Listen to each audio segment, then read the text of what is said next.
नियामक ज्यामिति से दो क्वेश्चन दिए हैं। बिंदु -2, -5 का भुज क्या होगा। ठीक है, इससे पहले वाला वीडियो में हम बताए थे भुज को क्या होता है, कोटि क्या होता है। ठीक है, और एग्जाम में आता ही आता है, तो इसलिए आपको ये क्वेश्चन को नजरअंदाज नहीं करना है, क्वेश्चन को देख लेना है। दूसरा क्वेश्चन है बिंदु 3, -4 किस चतुर्थांश में है। ठीक है, ये भी है आपका नियामक ज्यामिति से ही, और दोनों क्वेश्चन बोर्ड मॉडल क्वेश्चन है, हर हाल में एग्जाम में आता है, इसलिए इस क्वेश्चन को छोड़ना नहीं है, स्किप नहीं करना है, बढ़िया से देखना है ध्यान से। ठीक है, दोनों मैथ से ऐसा क्लियर होगा कि जिंदगी में कभी नहीं भूल पाइएगा। तो आइए जानते हैं कि भुज क्या होता है।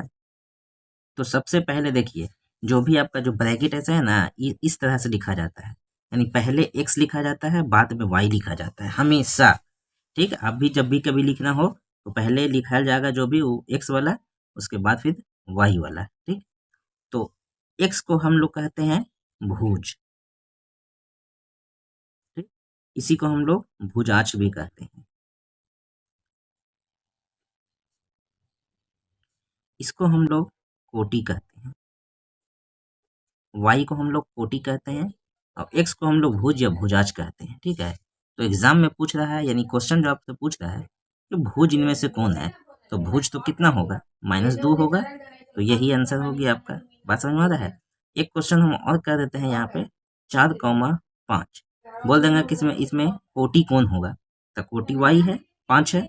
ठीक है, तो 5 हो गया यहाँ पे कोटि आपका।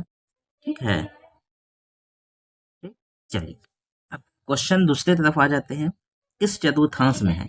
इससे पहले आपको चतुर्थांश कंप्लीट करना होगा, ये चतुर्थांश होता क्या है वो जान लेते हैं। ठीक, तो देखिए सबसे पहले हम लोग इस तरह से एक अक्ष डालते हैं, एक अक्षीय डालते हैं, इसको हम लोग y अक्ष कहते हैं, इसको हम लोग x अक्ष कहते हैं, इसको डैश में दे देते हैं।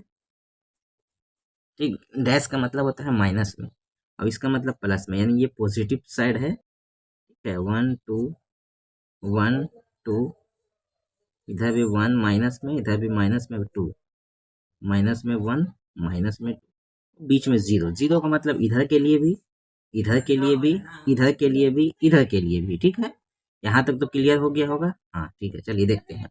तो ये साइड क्या है, एक्स वाला है, और पहले एक्स ही लिखा जाता है ना, तो यानी ये पॉजिटिव है एक्स वाला।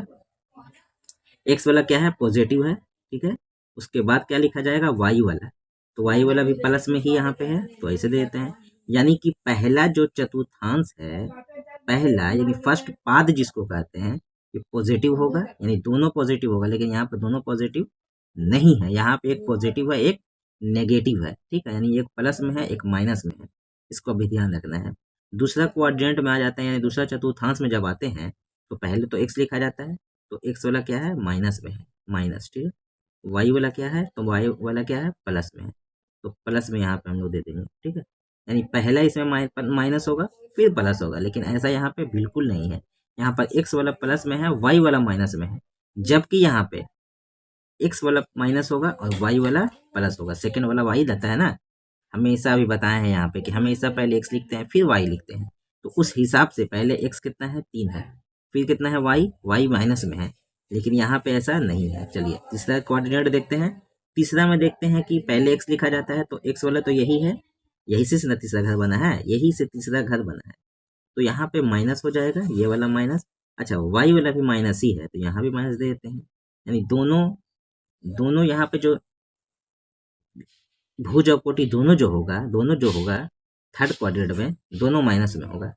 आ जाते हैं चौथा वाला में देखना। ठीक है, इसको द्वितीय पाद कहते हैं, इसको तृतीय पाद कहते हैं, इसको चतुर्थ पाद कहते हैं। इसमें हमेशा पहले एक्स वाला लिखा जाता है। ठीक है, तो एक्स वाला प्लस में हो गया। ठीक है, फिर वाई वाला ये घर है तो माइनस में होता है, यानी इसमें पहला प्लस में दूसरा माइनस में, तो यहाँ पर प्लस वाला है ही है, दूसरा में माइनस है, यानी किस पाद में हो गया, तो चतुर्थ पाद में हो गया। ठीक है, कितना में हो गया, चतुर्थ में, याद रखना है आपको। ठीक है।